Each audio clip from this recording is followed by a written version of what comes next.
ሃሎ ኤቭሪዋን እንደምን ቆያችሁኝ? ይህ ኢትዮ ኦንላይን ስኩል የተሰኘው የዩቲዩብ ቻናላችን ነው። አብራችሁ መቆየውን የመዝሙር ዳዊት ነኝ። እንደሚታወቀው በዚህ ዩቲዩብ ቻናል የ11ኛ እና 12ኛ ክፍል የሶሻል ሳይንስ ኮርሶችን ሰጥ ቆይቻለሁ። አሁን ደግሞ አዲስ የሆነ ጥሩ ቤኔፊት የሚያደርጋችሁን እድል ለእናንተ አምጥቼላችኋለሁ። ምንድነው እሱ? የቴሌግራም ፕሪሚየም ቻናላችንን በመቀላቀል የተለያዩ ዲቴይልድ ኖቶች፣ ለፈተና የሚያዘጋጁ ጥያቄዎች፣ ብቻ በጣም ብዙ ቤኔፊት የምትሆኑበትን እድል ይዤላችሁ መጥቻለሁ። እዛኛው የቴሌግራም ቻናላችን ላይ ምንድነው አሁን እዚህ ጋር ሾርት ኖቶችን አድርጌ ነው ማስረዳችሁ። መያዝ ያለባቸውን አጥንታችሁ ደግሞ ቢሆን የበለጠ ሰምራይዝ የምታደርጉባቸው ፖይንቶች ናቸው። እዛ ላይ ግን የበለጠ ዲቴይል ተማሪ በመመልኩ ሊረዳው ይችላል፣ በመመልኩ አይምሯቸው ውስጥ ተቀርጾ ሊቀር ይችላል በሚልባቸው አይነት ዌዎች የራሴን ኖቶች አዘጋጅቼ አቅርቤላችኋለሁ። እንደሚታወቀው በጣም ረጅም ነው፣ በጣም መጽሐፋችን ረጅም ነው። በጣም ማንበብ እሱን ሁሉ በጣም ይከብዳልና እሱን ሁሉ አንብቦ 11ኛ ክፍል 12ኛ ክፍል አንብቦ ማትሪክ ላይ መቀመጥ በጣም ይከብዳል። ስለዚህ በምን መልኩ አይምሯቸው ሊይዘው ይችላል የሚለውን አስቤበት በራሴ መልኩ ኖቶችን አውጥቼ ብቻ አሪፍ አቀራረብ በሆነ መልኩ ኖቶችን አውጥቼላችኋለሁ። ኩዊዞች አሉ። ብቻ ለፈተና በጣም የምትዘጋጁበት ቻናል ነው። I'm quite sure በጣም ትጠቀሙበታላችሁ። እሱን ለማግኘት ቴሌግራም ዩዘር ኔም ከላይ አስቀምጬላችኋለሁ @mazmura_19 በዛ ኮንታክት ታደርጉኝ አሪፍ የሆነውን መንገድ አውቴዩ ነው ጆይን ታደርጉም አደርጋችኋለሁ። I'm sorry። እሺ አዲስ የሆናችሁ የዩቲዩብ ቻናል ቤተሰቦች ሰብስክራይብ በማድረግ አብሮነታችሁ እንድትገልጹልኝ በአክብሮት ጠይቃለሁ። ቪዲዮን ከመጀመራችሁ በፊትም ላይክ አድርጋችሁ ብትጀምሩት እኔን የበለጠ ያበረታታኛል። ወደ ዛሬው ትምህርታችን ቀጥታ እናልፋለን። ዛሬ የምናየው የቻፕተር 3 የ12ኛ ክፍል የ12ኛ ክፍልን ቻፕተር 3 ሂስትሪ ነው። ፓርት 1 ነው ይሄኛው ቪዲዮ ፓርት 1 ነው። ምንድነው ቻፕተር 3? ስለ ሶሻል ኢኮኖሚክ ኤንድ ፖለቲካል ዴቨሎፕመንትስ ኢን ኢትዮጵያ within the mid 90s up to 90th centuries ከ1941 ድረስ ያለውን ፓርት እናያለን። ሶሻሉ ኢኮኖሚክና ፖለቲካል ዴቨሎፕመንቱ ምን ይመስል ነበር ኢትዮጵያ ውስጥ እስከ መካከለኛው 19ኛ ሴንቸሪ፣ ከመካከለኛው 19ኛ ሴንቸሪ ላይ ነው እስከ 1941 ድረስ ያለውን ፓርት እናያለን ማለት ነው። ቶፒኮች ከቨር የተደረጉት እዚህ ላይ ከ3.1 እስከ 3.4 ድረስ ከቨር አድርጌላችኋለሁ።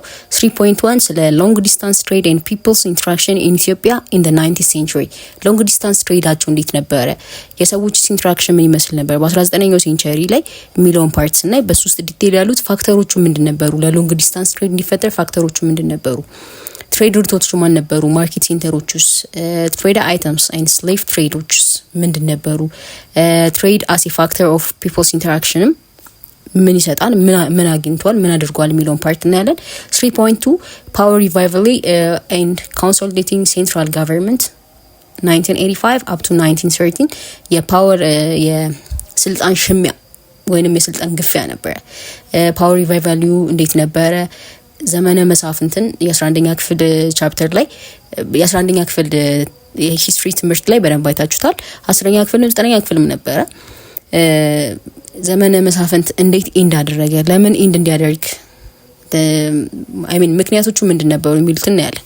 ከዛ ደግሞ ሺፍት ኦፍ ፖለቲካል ሴንተር ፍሮም ኖርዝ ቱ ሸዋ፣ ፖለቲካል ሴንተራቸው ኖርዝ ላይ ነበረ ወደ ሸዋ ሙቭ አድርጓል። እሱን ፓርት እናያለን። 3.3 ላይ ደግሞ ስለ ቴሪቶሪያል ኤክስፓንሽን ኢንተርኮርፖሬሽን ኦፍ ኪንግደምስ፣ የኪንግደሞች ኢንተርኮርፖሬሽን ምን ይመስል ነበረ፣ ቴሪቶሪያል ኤክስፓንሽናቸው ምንድን ነበረ የሚለውን ፓርት በደንብ ስናይ ዲቴይሎቹ ፓርት 3 ሰብ ቶፒኮች አሉ።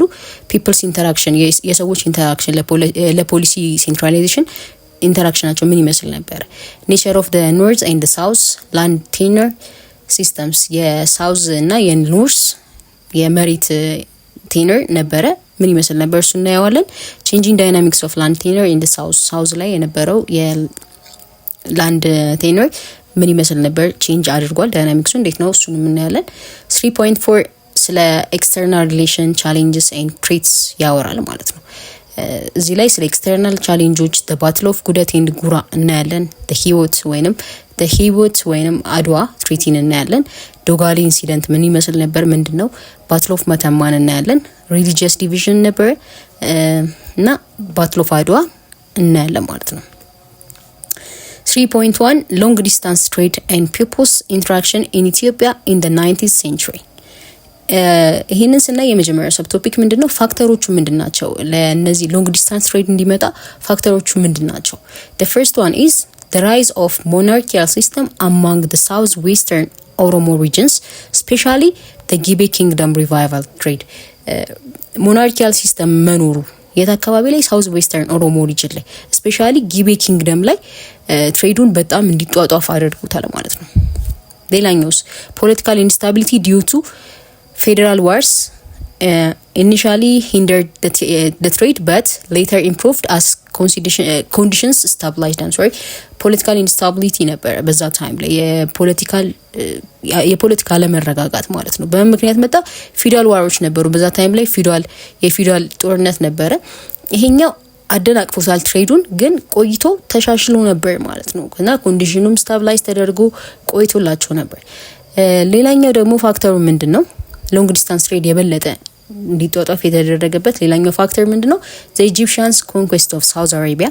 ኢጂፕሽያንስ ሳውዲ አረቢያን ኮንኩዌስት አድርጓት ነበር። መቼ? በ19ኛው ሴንቸሪ ላይ ማለት ነው። ይሄኛው ኢምፕሩቭ አድርጎታል ሴኩሪቲ ኦፍ the Red Sea and increasing trade opportunities. ኢጂፕት ኮንኩዌስት በማድረጓ ሳውዲ አረቢያን በ19ኛው ሴንቸሪ ላይ ሎንግ ዲስታንስ ይሄ የሬድ ሲን ወይንም የቀይ ባህርን ማያስችለው ነበር። ስለዚህ ይሄኛው የትሬድ ኦፖርቹኒቲያቸውን በደንብ አስፋፍቶላቸው ነበረ ማለት ነው። ስለዚህ ሶስት ፋክተሮች አይተናል። ሞናርኪያል ሲስተም መፈጠሩ፣ ፓወር ኢንስታቢሊቲ በመሃል መፈጠሩ፣ በፊውዳል ሲስተም ማለት ኢንተርናሊ ማለት ነው መፈጠሩ፣ ሌላኛው ደግሞ ኢጂፕት ኮንኩዌስት ማድረጓ ሳውዲ አረቢያን ማለት ሬድ ሲን በደንብ ተቆጣጥራ መያዟ ትሬድ ኦፖርቹኒቲ የበለጠ እንዲሰፋ ሆኗል ማለት ነው። the next one trade routes and the market centers. ዋናዎቹ ትሬድ ሩት የነበሩት ምንድን ነበሩ? ከቦንጋ እስከ ጎንደር የነበረውን ስናይ ይሄኛው ፓርት በምን ያልፋል? በጅማ፣ ባሴንዳቦ፣ ባሶ ሊዲንግ ቱ ጎንደር መጨረሻ ጎንደር ያደርግና ዴን ቱ ሱዳን ቪያ መተማ ኦር ምጽዋ። እዛ መጨረሻው የት ይሆናል? ምጽዋ ወይንም መተማ ላይ ያበቃል ማለት ነው። ከቦንጋ እስከ ጎንደር ያለው ፓርት ነው ያለን። በመሃል ማን አሉ? እነ ጅማ፣ አሰንዳቦ እና ባሶ አሉ ማለት ነው። ስለዚህ መጨረሻው ጎንደር ይሆናል። ከዛ ከጎንደር በኋላ በመተማ አድርጎ መጸዋ ይሄዳል። ሌላኛውስ ከቦንጋ ስቶ እስከ አሶሳ። ይሄኛው ፓርት አውሳ ይሄኛው በጅማ ያልፋል፣ በአሰንዳቦ ያልፋል። ከዛ መጨረሻ ላይ ሪች የሚያደርገው ታጁራ ወይንም ኦቦስክ የሚባለው ፓርት ላይ ነው ማለት ነው። ይሄኛው ሜጀር ትሬድ ሩት ነው። ሶስተኛ ላይ ደግሞ የምናየው ከቦንጋ እስከ ሀረር ያለው ነው። ይሄኛው በጅማ በኩል ያልፋል በሶዶ ከዛ በኋላ አንኮበር ነክቶ መጨረሻው ደግሞ ዜላ ወይንም በርበራ በሚባለው ትሬድ በኩል ኢንዲ ያደርጋል ማለት ነው። ስለዚህ ሜጀር ትሬድ ሩትስ የሚባሉት ከቦንጋ እስከ ጎንደር፣ ቦንጋቱ አውሳ፣ ቦንጋቱ ሀረር የሚባሉት ፓርቶች ናቸው። ኢምፖርታንት ማርኬት ሴንተሮች ማን ነበሩ? የመጀመሪያው አሴንዳቦ ኢምፖርታንት ማርኬት ሴንተር ነበር። ባሶ፣ ጎንደር፣ አንኮበር፣ ባቲ፣ አንቻሮ፣ ሶዶና ሀረር የሚባሉት በጣም ኢምፖርታንት የማርኬት ሴንተር ነበሩ ማለት ነው። መርቻንቶች ነበሩ ከብዙ አይነት ሪጅን የመጡ ከትግራይ፣ ከጎንደር፣ ከወሎ፣ ከሸዋ፣ ከኦሮሚያ የመጡ መርቻንቶች ነበሩ። እነዚህ መርቻንቶች እዚህኛው ማርኬት ፕሌስ ላይ ይገናኛሉ። ምን ለማድረግ? ፋሲሊቴት ለማድረግ ትሬዱንና ኢንተራክሽኑን ፋሲሊቴት ለማድረግ የበለጠ ለማስቀጠል ወይንም ምንድነው የሚባለው ፋሲሊቴት የበለጠ ፋሲሊቴት ለማድረግ እነዚህኛው ማርኬት ሴንተሮች ላይ ይገናኙ ነበር ማለት ነው። ስለዚህ መርቻንቶቹ ከትግራይ የመጡ ከጎንደር፣ ከወሎ፣ ከሸዋ፣ ከኦሮሚያ የመጡ መርቻንቶች ነበሩ። እሺ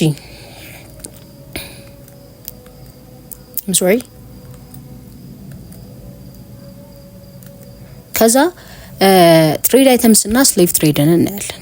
ምን አይተሞች ይሸጡ ነበር በዛን ጊዜ ሚሊዮን ፓርትስ እና ዋናዎቹ ጉዶች የነበሩት የሚሸጡት ሜጀር የሚባሉት አይተሞች ምንድን ነበሩ? አይቮሪ፣ ሲቬት፣ ጎልድ፣ ዋክስ፣ አኒማልስ ስኪን፣ ኮፊ እና ስሌቮች ነበሩ ማለት ነው። በዛ ታይም ላይ ኮፊ ኢምፖርታንት የሆነ ነበረ። በጣም ለሬል ትራንስፖርት ስለሚመች በጣም አሪፍ ነበር። ስለዚህ ኮፊ gained importance in the late 19th century የ19ኛው ሴንቸሪ መጨረሻው ፓርት ላይ ኢምፖርታንስነቱን አግኝቷል። ከመቼ በኋላ ሬል ትራንስፖርት ከተፈጠረ በኋላ በጣም ምቹ ሆነላቸው ለነሱ። ስለዚህ ኮፊን የበለጠ ሲሸጡ ነበረ። ስለዚህ ኮፊ ኢምፖርታንስ ያገኘው በ19ኛው ሴንቸሪ ላይ ነበር ማለት ነው። ስሌቭ ትሬድ ዋዝ ሲግኒፊካንት ዊዝ ሜጀር ማርኬትስ ኢን የጁቤ ወይንም ጎጃም ኤንድ አብዱል ራሱል ኒርቱ አላዩ አምባ። ስሌቭ ትሬድ ወይንም የባሪያ ንግድ በጣም ሲግኒፊካንት ነበር በዛ ጊዜ። ዋናዎቹ ማርኬቶች የሚባሉት ደግሞ ለስሌቭ ትሬድ መርሳት የሌለባችሁ ፓርት የጁቤ ጎጃም ላይ ነው እና አብዱል ራሱል የሚባሉ ቦታዎች ነበሩ አላዩ አምባ አካባቢ ላይ ማለት ነው። እነዚህ ናቸው ዋና ዋናዎቹ የስሌቭ ትሬድ ማርኬቶች የሚባሉት። መርቻንቶቹ ማን ናቸው ስንል ፕሬዶሚናንትሊ ሙስሊም ትሬደርስ ነበሩ ወይንም ጃባርቲ ይባላሉ። ከኖርዘርን ኢትዮጵያ ፓርቲ የመጡ ነበሩ ማለት ነው። ከዛ ቆይተው ሌሎች መርቻንቶች መጡባቸው ከጊቤ ሪጅን አፍቃላ ይባላሉ ማለት ነው። ስለዚህ ሁለት አይነት መርቻንቶች አሉ። ምን ጃባርቲና አፍቃላ ማለት ነው። ጃባርቲ የኖርዘርን ኢትዮጵያ ፓርት መርቻንቶች ነበሩ። አፍቃላ ደግሞ የጊቤ ሪጅን ወይንም ሳውዘርን ፓርት የነበሩ መርቻንቶች ነበሩ ማለት ነው። ትሬድ ወይንም ንግድ ለሰዎች ግንኙነት በጣም ትልቅ የሆነ ፋክተር አለው። ስለዚህ ፋክተሩን በምናይበት ሰዓት ላይ ትሬድ አስ ኤ ፋክተር ፎር ፒፕል ኢንተራክሽን ይህንን ስናይ ሎንግ ዲስታንስ ትሬድ ፋሲሊቴትድ ካልቸራል ኤክስቼንጅ ኤንድ ፖለቲካል ዴቨሎፕመንትስ። የሎንግ ዲስታንስ ትሬድ መምጣት የሰዎችን መገናኘት በጣም የበለጠ አስፋፍቶታል። ፖለቲካል ዴቨሎፕመንት ነበረ በዛን ጊዜ ላይ ካልቸር ኤክስቼንጅ ይደረግ ነበረ። ሙስሊም መርቻንትስ ኢንትሮዲውስድ ኢስላም ቱ ጊቤ ሪጅን። ሙስሊም የነበሩት መርቻንቶች አያችሁ እዚህ ጋር ሼር ሲያደርጉ ለጊቤ ሪጅን ላሉት እስልምናን በደንብ አስተዋውቁ ማለት ነው። ስለዚህ ኢንፍሉዌንስ ሲያደርጉ የነበረው they are influencing local government by replacing the ገዳ ሲስተም with monarchies። ስለዚህ ሙስሊም መርቻንቶች ነበሩ እዚህ ጋር ገዳ ሲስተምን በመተካት ሞናርኪዎች እንዲኖሩ ወይንም የራሳቸውን ሪሊጅን እንዲኖር ሲያስፋፉ ነበር ማለት ነው። ስለዚህ ሙስሊም መርቻንትስ ኢንትሮዲውስድ ኢስላም ቱ the ጊቤ ሪጅን ኢንፍሉዌንሲንግ local governance by replacing the ገዳ system with monarchies። ገዳ ሲስተሙን በሞናርኪ ተክተው ነበር ማለት ነው። Trade strengthens connection between northern and southern Ethiopia, encouraging economic and social interaction። ስለዚህ የነገርኳችሁ ሁለት አይነት መርቻንቶች ነበሩ ከኖርዘርን እና ከሳውዘርን። ስለዚህ ሁለቱ መጥተው አንድ ላይ በሚገናኙበት ታይም ላይ ኢኮኖሚክ እና ሶሻል ኢንተራክሽናቸው የበለጠ ተጠናከረ ማለት ነው። ምክንያቱም ሼር የሚያደርጉት የራሳቸው ሁለቱም ሼር የሚያደርጉት ነገር አለ። እሺ ቀጣይ ደግሞ ስናይ 3.2 ስለምን ይነግረናል? ፓወር ሪቫይቫል ኤንድ ኮንሶሊዴቲንግ ሴንትራል ገቨርንመንት 1985 up to 1913 ከ1855 እስከ 1913 ድረስ የነበረው የፓወር ሪቫይቫል እና ኮንሶሊዴት ተደርጎ ነበር ሴንትራል ገቨርንመንትን ማለት ነው። ስለዚህ ፓወር ሪቫይቫልን ስናይ ሪሊጂየስ ዶክትሪንስ ኮንትሮቨርሲስ ነበረ። ሪሊጂናል ዶክትሪን ነበራቸው ወይም የሃይማኖት ዶክትሪን ነበረ። እሱ ኮንትሮቨርሲስ ወይንም ተቃርኖ ነበረ። ሌላኛው ደግሞ ክርስቲያኒቲ ኢትዮጵያ ውስጥ መጣ። ስለዚህ ለዶሚናንስ ኦፍ ኦርቶዶክስ ሴክተር ሆነ ማለት ነው። ይሄኛው ራሱ የፓወር ሪቫይቫል ችግር ይፈጥራል። ሌላኛውስ ኢንተርናል ዲስፒዩትስ ዊዝን ዘ ኢትዮጵያን ኦርቶዶክስ ቸርች። ኢንተርናል ዲስፒዩትስ ተፈጥሮ ነበር ኦርቶዶክስ ቸርች መካከል ማለት ነው። በራሳቸው ውስጥ የኢንተርናል ጸቦች ነበሩ። እነሱ ኮንትሮቨርሲስ የነበሩት ሁለት አይነት ቲዮሪዎች አሉ። ለምሳሌ እንደ 3 ልደትና 2 ልደት የሚባሉ ስለ ክርስቶስ ልደት ነው ወይንም ስለ በርዝ ኦፍ ክራይስት ነው የሚያወሩት። የበለጠ ዲቴይሉ እንደነገርኳችሁ ኖቶችና ቪዲዮን የቴሌግራም ፕራይቬት ቻናላችን ላይ ያገኛሉ። ኤንድ ሌላኛው ፓርት ደግሞ ምንድን ነበረ?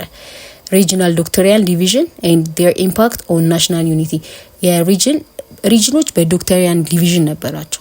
ያኛው ነገር ምን ኢምፓክት አደረገ? ለናሽናል ዩኒቲ ላይ ወይንም ለሀገር አንድነት ላይ ኢምፓክት አድርጎ ነበር። ከዛስ በኋላ ዘመነ መሳፍንት።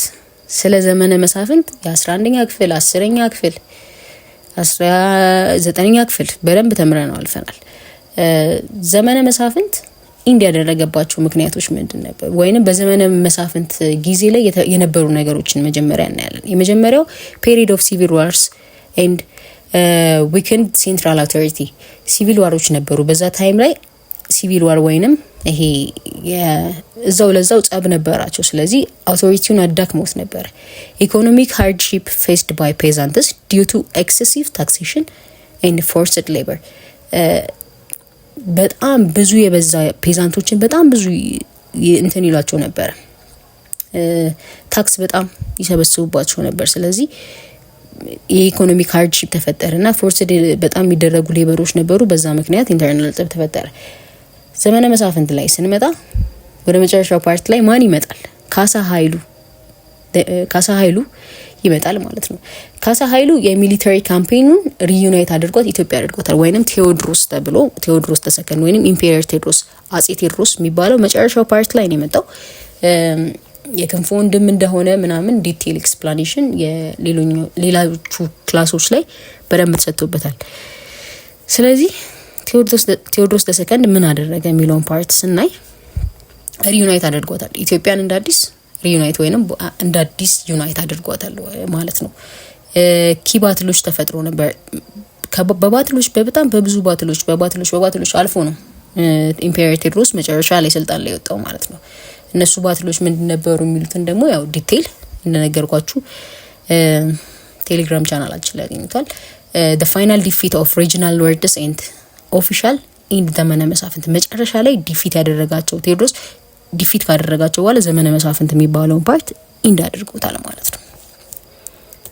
እሺ the shift of political center from the north to ሸዋ መጨረሻ ላይ ፖለቲካል ሴንተሩ ኖርዝ ላይ ነበረ ብያችኋለሁ። ከኖርዝ ደግሞ ወደ ሸዋ እንዴት shift አደረገ ስንል ቴዎድሮስ ሰከንድ ሴንትራላይዜሽን ኢፈርትስ ኤንድ ኦፖዚሽን ፍሮም ሪጂናል ሩለርስ ኢትዮጵያ እንደ አዲስ ሪዩናይት ሲያደርጋት ኦፖዚሽን ገጥሞት ነበር ከሪጂናል ሩለርስ። በእነሱ መካከል ፎት ያደርጉ ነበር። የመጀመሪያው የሚጠቀሰው ማን ነው? ዮሐንስ የራሱን የሆነ የፌዴራል አፕሮች ሪዛይን አድርጎ ነበር። ዮሐንስ ሪዛይን ኤንድ ፌዴራል አፕሮች ቱ ጋቨርናንስ። ስለዚህ ይሄኛው ራሱ ሺፍት የሚያደርግበት አይነት ወይ ያለው ኤክስተርናል ትሬትስ ፍሮም ኢጂፕት ኢታሊ ኤንድ ማሃዲስት መጥቶ ነበር። ኤክስተርናል ትሬት የመጣብን ከምን ነው? ከኢጂፕት ከኢታሊና ከማሃዲስት ኤክስተርናል ትሬቶች መጥተዋል። ሌላኛውስ ሚኒሊክ ተሰከንድስ ራይዝ ቱ ፓወር ኤንድ ትራንዚሽን ኦፍ ፖለቲካል ዶሚናንስ ቱ ሸዋ። መጨረሻ ላይ ሽፍት ያደረገው ማን ነው? ሚኒሊክ ነው ማለት ነው። ስለዚህ ከኖርዝ ወደ ሸዋ ሽፍት እንዲያደርግ ያደረገው ሚኒሊክ ነው። እዚህ ላይ ያሉት ኪ ፖይንቶች አሉ። እሺ 3.3 ለቴሪቶሪያል ኤክስፓንሽን ኤንድ ኢንኮርፖሬሽን ኦፍ ኪንግደምስ። ቴሪቶሪያል ኤክስፓንሽናቸው ምንድን ነበር? ኢንኮርፖሬሽን ኦፍ ኪንግደምስ ምንድን ናቸው የሚለውን ፓርት እናያለን። ፒፕልስ ሪያክሽን ቱ ፖሊሲ ኦፍ ሴንትራላይዜሽን መጣልኳችሁ ወይንም በአንድ አመራር የሚመራ መንግስት። እሺ የሰዎች ሪያክሽን ምንድን ነበር? ቴሪቶሪያል ኤክስፓንሽን ዋዝ ኮመን ኢን ኢትዮጵያ ሂስትሪ። ለምሳሌ በንጉስ አምደ ጽዮን ጊዜ ቴሪቶሪያል ኤክስፓንሽን ወይንም አስፋፍቶት ነበር ማለት ነው አምደ ጽዮን። ሚኒሊክ ደግሞ ኤክስፓንድ ያደረገው ወዴት ነው? ወደ ሳውዝ፣ ወደ ዌስት፣ ወደ ሳውዝ ኢስት ነበረ። ምን ለማድረግ? ትሬዱን ኮንትሮል ለማድረግና ሪሶርሶቹን ኮንትሮል አድርጎ ለመግዛት ማለት ነው። የሱኛው ኤክስፓንሽን 3 ፌዞችን አልፏል። ከ1870 እስከ 1889 ከ1889 እስከ 1896 ከ1896 ደግሞ እስከ 1900 እንደነገርኳችሁ ዲቴይሉ ዛለ ያለ። አንዳንድ ግሩፖች ፒስፉሊ ሰብሚት አድርገዋል። ለምሳሌ እንደ ጉራጌና ጂማ ምንም አይነት ጦርነት ሳይፈጠር በሰላም ነው ጆይን ያደረጉት። ሌሎቹ ግን ሬዚስት አድርገው ነበር። አርሲ፣ ወላይታና ከፋ የበለጠ በጣም ሬዚስት አድርገዋል እና አርሲም ኦፍ ኮርስ በጣም ሬዚስት አድርገዋል። ከዛ በኋላ ባትሎች አሉ። ይሄ በኤክስፓንሽን በሚኖርበት ታይም ላይ በዋናነት የሚታዩት 2 ባትሎች አሉ። ባትል ኦፍ ኢምባምቦ ኤንድ ባትል ኦፍ ጨለንቆ። ባትል ኦፍ ኢምባምቦ በ1882 ዓመተ ምህረት የተካሄደ ጦርነት ነበረ። ይሄኛው ደግሞ ሚኒሊክ ሳውዝ ዌስተርን ኢትዮጵያን የተቆጣጠረበት ነው። እንደነገርኳችሁ ሬዚስት ያደረጉ አሉ፣ ፒስፉሊም ሰብሚት ያደረጉ አሉ። በ1882 የነበረው ባትል ኦፍ ኢምባምቦ ነበረ። ሳውዝ ዌስተርን ኢትዮጵያን ለመግዛት ሚኒሊክ ድል ያደረገበት ነበር። ሌላኛው ደግሞ ባትል ኦፍ ጨለንቆ ነው። ባትል ኦፍ ጨለንቆ በ1887 ዓመተ ምህረት የነበረ ጦርነት ነው። ይሄኛው ሀረርን ሙሉ ለሙሉ ጠቅልሎ የገዛበት ጦርነት ነው ማለት ነው። ፖስት አድዋ ኤክስፓንሽንን በምናይበት ጊዜ ከአድዋ በኋላ ቤኒሻንጉል ጋምቤላና ኦጋዴን በኢሮፒያን ኮሎኒያል ትሪትስ ስር ወድቀው ነበር ማለት ነው። ካውንተርድ ሆኖ ነበር በኢሮፒያን ኮሎኒያል ትሪትስ። እሺ ሌላኛው ደግሞ the nature of north and south land tenure system የመሬት ቴነር ወይንም መሬት ግብር ጊዜ ምንድን ነበር የነበረው ኖርዝ እና ሳውዘርን ፓርት ላይ ማለት ነው። ኖርዝ በምናይበት ጊዜ ሬዚስት ሲስተም ነበረባቸው ማለት ነው። that means hereditary land ownership ነበራቸው እና ጉልት ሲስተምን ይጠቀሙ ነበር። ባለጉልት ማለት ታክስ ኮሌክሽን ራይት ያላቸው ወይንም ታክስ የሚሰበስቡበት መብታቸው ማለት ነው። ሳውዘርን ፓርት ላይ ስንመጣ ላንድ አሊኔሽን ኢንክሪዝድ ያደረገው መች ነው? ከሚኒሊክ ኤክስፓንሽን በኋላ ነው ማለት ነው። ዲቴይል እንደነገርኳችሁ እዛ ላይ አለ። ቀላድ ሲስተም ኢንትሮዲዩስ ተደርጎ ነበር። ቀላድ ሲስተም ምንድነው? ላንድ ሜዠርመንት ኤንድ ታክሴሽን ነው። መሬት ይለካ ነበርና ታክስ የሚያደርጓቸው በዛ መልኩ ነው። ፕራይቬታይዜሽን ነበረ፣ መሬቱን እንትን የማድረግ ማለት ነው። ገባርና መልከኛ ሲስተም እዚህ ጋር መረሳት የለበትም። ገባርስ ማለት ገባሮች ማለት ፔዛንቶቹ ነበሩ። ፔዛንቶች ምንድን ነበሩ? ታክስን ይከፍላሉ እና ፎርስድ ሌበሮች ነበሩ። መልከኛስ የሚባሉት ላንድ ሎርድስ ነበሩ። እነሱ ባለቤት ናቸው፣ ታክስን ኮሌክት የሚያደርጉ ናቸውና ፕሮቫይድ ሰርቪስ ቱ ዘ ስቴት ለስቴቱ ሰርቪስን የሚሰጡ ናቸው። ይሄኛው ሲስተም ሶሻል ኢኒኳሊቲስ እንዲፈጠር አድርጓል። ስፔሻሊ ሳውዘርን ፓርት ላይ ሶሻል ኢኒኳሊቲስ ነበረ ማለት ነው። that was so hard። እሺ challenging dynamics of land tenure in the south ጋር ስናይ northern settlers reduced land cognition in their region። ኖርዘርን ፓርት ላይ የነበሩ ሴትለሮች ላንድ ኮግኒሽናቸውን በራሳቸው ሪጅን ዙሪያ ሪዲዩስ አድርገውት ነበር። ቀላድ ሲስተም ቅድም የነገርኳችሁ ሲስተም ፔዛንቶችን ኢንሴኩር እንዲሆኑ አድርጓቸው ነበር። ምክንያቱም በራሳቸው መልኩ ነው መሬቶችን እየለኩ የሚገዙት። ፕራይቬታይዜሽንም ነበረ። ጭራሽ ደግሞ የነበራቸው ነገር ራሱ ሊወሰድና የገቨርንመንት ሊደረግ ይችላል። ኢቭን በዛ ታይም ላይ የነበሩት ኦፊሻልስ ወይንም ባለስልጣኖች የራሳቸው መሬት ይወስዱባቸው ነበር። ፑር ፔዛንትስ ማይግሬትድ ቱ አርባን ሴንተርስ ቱ ወርክ። ስለዛ መሬታቸው በሚነጠቁበት ጊዜ ደሃዎቹ ፔዛንቶች ወደ ከተማ በመምጣት ስራ ፍለጋ ይንከራተቱ ነበር ማለት ነው። ይህም ሂስትሪያችን ነው የሚያስረዳን። 3.4 ስለ ኤክስተርናል ሪሌሽንና ቻሌንጆች ከዛ በኋላ ምን አይነት ትሬቶች ተፈጠሩ የሚሉትን ፓርት እናያለን። ኤክስተርናል ቻሌንጅ Emperor Tewodros sought European technological assistance but was ignored። Emperor Tewodros የኢሮፒያን ቴክኖሎጂካል አሲስታንት መጥቶለት ነበር፣ ግን ኢግኖር አድርጉት ወይንም አልፈልግም ብሎ ነበር ማለት ነው። He detained the British Council leading to British military expedition። ኢምፔሪየር ቴዎድሮስ ዲቴል አድርጎት ነበር የብሪቲሽን ካውንስል። ይሄኛው ምን አመጣበት? የብሪቲሽ ሚሊተሪ ኤክስፔንዲሽን እንዲመጣበት ሆነ ማለት ነው። ከዛ በኋላ መቅደላ was stormed and looted። ከዛ በኋላ ቴዎድሮስ committed suicide in 1965 no I'm sorry in 1868 እንዴት ነው ማስበው ነው። እሺ ኤክስተርናል ቻሌንጅ የመጣብን ከምንድነው? ከብሪቲሽ። ከዛ ታይም የዛን ታይም ላይ ቴክኖሎጂካል አሲስታንታቸውን አልቀበልም በማለቱ ጦርነት አውጆ ነበር ኢትዮጵያ ላይ። ከዛ ኢምፔሪየር ቴዎድሮስ መቅደላ ላይ ራሱን ያጠፋበት ታይም ነው በ1868 ማለት ነው። ግጥሙንም ታውቁታላችሁ። መቅደላ አፋፍ ላይ ጩኸት በረከተ የሴቱን አናውቅም ወንድ አንድ ሰው ሞተ። ብቻ ራሱን ያጠፋው እነሱ አይደለም የሚገደሉት ከሚሸነፍ ብሎ ራሱን ያጠፋው። እሺ ሌላኞቹ ባትሎች the battle of ጉንደት and ጉራ። የጉራና የጉንደት ባትል መቼ ነው? ከ1875 እስከ 1876 የነበረ ባትል። ለነገርኳችሁ ዲቴል የሆኑት ባትሎች እዛ መጽሐፋችን ላይ ቴሌግራም ቻናላችን ላይ የበለጠ በደንብ አብራርቼላችኋለሁ። እሱን ጆይን በማድረግ ተጠቃሚ መሆን ትችላላችሁ። ኢጂፕትስ ከሪፍ እስማኤል ፓሻ ላውንችድ ኢንቬንሽን። በዚህ ታይም ላይ ጉንደትና ጉራና ጉንደት ጦርነት ላይ ማን ነው? የኢጂፕቱ እስማኤል ፓሻ ነበረ ኢንቬንሽኑን ላውንች ያደረገው። ኢትዮጵያን ፎርስድ ሌድ ባይ ኢምፔረር ዮሐንስ the fifth defeated the Egyptians at ጉንደት and ጉራ። የኛ ኢምፔረር ዮሐንስ አሸነፈ ማለት ነው። ማንን? ኢጂፕሽያንስ። መጀመሪያው በ1875 የነበረው ነው። እሱ ጦርነት ላይ ሲያሸንፍ ጉንደት ጦርነት ይባል ነበር። ጉራ ጦርነት ደግሞ ድጋሚ ኢምፔረር ዮሐንስ ኢጂፕሽያን ያሸነፈበት ነው። መቼ? በአመቱ በ1876 ማለት ነው። ዲስፓይት ቪክቶሪስ ኢትዮጵያ ኩድ ኖት ሪክላም ኦኩፓይድ ቴሪቶሪስ። በእነዚህ ጦርነት ምክንያት ኢትዮጵያ ኦኩፓይድ ቴሪቶሪስ ነበራት፣ ግን እሱን ክሌም ማድረግ አልቻለችም ወይንም በራሷ ስር መግዛት አልቻለችም።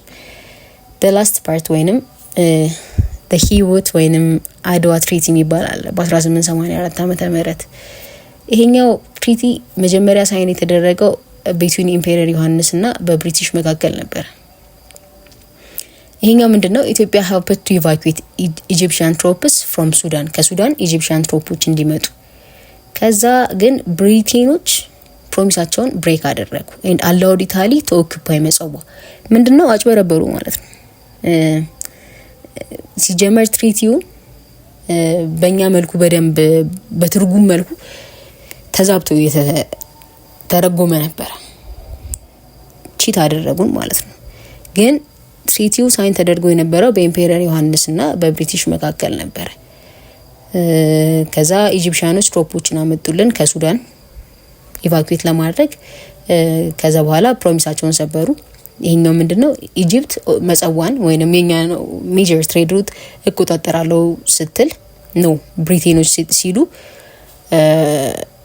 ስፔሻሊ ኢታሊ ፎት ተፈጠረ ማለት ነው። ከዛ ዶጋሊ መጣ። የዶጋሊ ኢንሲደንት በ1887 ኢታሊ ባክድ ባይ ብሪቴን ኦኩፓይድ መጸዋ ኤንድ አድቫንስድ ኢንላንድ። ኢታሊ በብሪቴን በመታገዝ መጸዋን ተቆጣጠረችና ኢንላንድ አደረገችው ማለት ነው። ከዛ በኋላ ራስ አሉላ ኢንተርሴፕትድ ኤንድ ዲስትሮይድ 500 ኢታሊያን ትሮፕስ አት ዶጋሊ። ዶጋሊ ላይ 500 የሚሆኑት የጣሊያን ወታደሮችን ጥቂት አደረጋቸው ማለት ነው ራስ አሉላ። ከዛ በኋላ ብሪቲሽ ሜዲኤትድ በት ዮሐንስ ሪጀክትድ ዴር ተርምስ ፕሪፔሪንግ ፎር ዋር። ብሪቲሽ ሜዲኤት አደረገች፣ ግን ዮሐንስ ሪጀክት አደረገ፣ ልስማማ አልቻለም። ከዛ በኋላ ጦርነት ለማወጅና ለጦርነት ተዘጋጀ ማለት ነው። ከዛ በዛው በሚቀጥለው ከሁለት አመት በኋላ the battle of መተማ መጣ በ1889። battle of መተማ በማማከል ተካሄደ ወይንም የመተማ ጦርነት በዮሐንስ the5th እና ከኢጣሊያኖች ከመሃዲስት እና ኢንተርናል ሪቫይቫል ተፈጠረ በ1889 ማለት ነው። ዮሐንስ ትሪት ከኢጣሊያኖች አጋጠሙ ከውጭ ወረራ ማለት ነው። መሃዲስቶችን መጡበት እና ኢንተርናሊ ፎት ያደርጉ ነበሩ። ከዛ በኋላ he marched against መሃዲስት but was fatally wounded in the battle። ተሸነፈ። ከመሃዲስት ጋር ጦርነት አውጆ ነበር መተማ ላይ፣ ግን ተሸነፈ። ከዛ በኋላ ተገደለ፣ ሞተ። his days led to the rise of Minilik II and Italian expansion into ኤርትራ። ከሞተ በኋላ የሱ ሞት ሚኒሊክ II መጣ ስልጣን ላይ ማለት ነው። ከዛ በኋላ እሱ ሲሞት ኢጣሊያኖች ኤክስፓንድ አድርገው ነበር ወደ ኤርትራ አካባቢ። እሺ ሪሊጂየስ ዲቪዥን ኤንድ ዶክትሪናል ዲቤትስ ስናይ ዮሐንስ ሪሊጂየስ ዩኒፎርሚቲ እንዲኖር አውጆ ነበር ወይንም አንድ ሃይማኖት የሚባለው አን ዩኒፎርሚቲ ሪሊጂየስ አን ዩኒፎርሚቲ ነበር ማለት ነው። ሙስሊምስ ኢን ወሎ were forced to convert or lose property። ወሎ ላይ የነበሩት ሙስሊሞች ሃይማኖታቸውን እንዲቀይሩ ወይንም ፕሮፐርቲያቸውን ሉዝ እንዲያደርጉ ማድረግ ነበር። ኦርቶዶክስ ክርስቲያንስ ፋሲሽን was united under ተዋህዶ ዶክትሪን። በየኦርቶዶክስ ወይንም ክርስቲያን ፋሲሽን ፋክሽን were united under ተዋህዶ ዶክትሪን ወይንም በተዋህዶ ዶክትሪን ስርም ነበር ማለት ነው። ስለዚህ ሪሊጂየስ ዲቪዥናቸውን ፓርትስ እና ዶክትሪናል ዲቤቶች ተፈጥሮ ነበር። ሌላኛው ዋናችን ምንድነው? the battle of Adwa።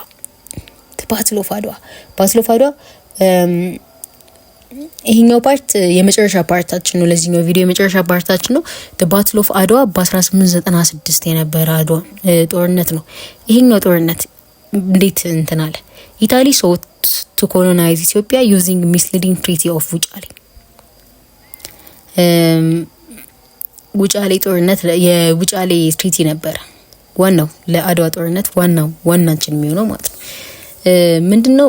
አጭበረበሩ እዚህ ጋር ኢታሊ ኮሎናይዝ ለማድረግ ማለት ነው።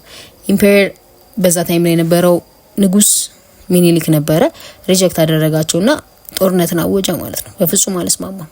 ትሪቲ ኦፍ ውጫሌ ወይንም አንቀጽ 17 የሚባል አንቀጽ 17 ላይ የነበረው ትሪቲ ቺት አደረጉ ወይም ሚስሌድ አደረጉ። ከዛ በኋላ ኢምፔሪየር ሚኒሊክ በፍጹም አይስማማም ከነሱ ሀሳብ ጋር። ስለዚህ ለጦርነት አወጀ ማለት ነው። በዛ ታይም ላይ ኢትዮጵያ አሸነፈች፣ ቪክቶሪ ያደረገች ማለት ነው። ማርች 1 በ1896 ዓመተ ምህረት the victory secured Ethiopia's independence and ended Italian ambition። ይሄኛው የዚህ ጊዜ ኢትዮጵያ ነፃነቷን አገኘች፣ ኢንዲፔንደንት ሆነች። ነው ሲጀመር ኢንዲፔንደንት አልነበረችምና ኢንዲፔንደንስነቷን አወጀች። ስለዚህ ኢጣሊያንን ከኢትዮጵያ አስወጣች ማለት ነው። እንደነገርኳችሁ ዲቴል ኖቶችና ዲቴል ኤክስፕላኔሽን ያላቸው ኩዊዞች በቴሌግራም ቻናላችን ላይ አሉ። እሱን ቻናል ጆይን በማድረግ የበለጠ ቤኔፊት እንድትሆኑበት እድል አለ። እዚህኛው ኖት ላይ ወይንም በዚህኛው ቪዲዮ ላይ ስፔሻሊ በደንብ የተዘጋጃችሁና ያጠናችሁ ሰዎች ሪቫይዝ እንደሚሆናችሁ አልጠራጠርም። የበለጠ ግን ለኤግዛም እንዳዘጋጃችሁ ከፈለጋችሁ የቴሌግራም ቻናሌን ጆይን አድርጉ። አብራችሁኝ ስለቆያችሁ እጅግ በጣም አመሰግናለሁ። አብራችሁኝ የነበርኩት መዝሙረ ዳዊት ነኝ። አሁንም ቻናሉን ሰብስክራይብ ያላደረጋችሁ ቪዲዮንም ላይክ ያላደረጋችሁ በአክብሮት አብሮነታችሁ እንድትገልጹልኝ እጠይቃለሁ። በጣም አመሰግናለሁ።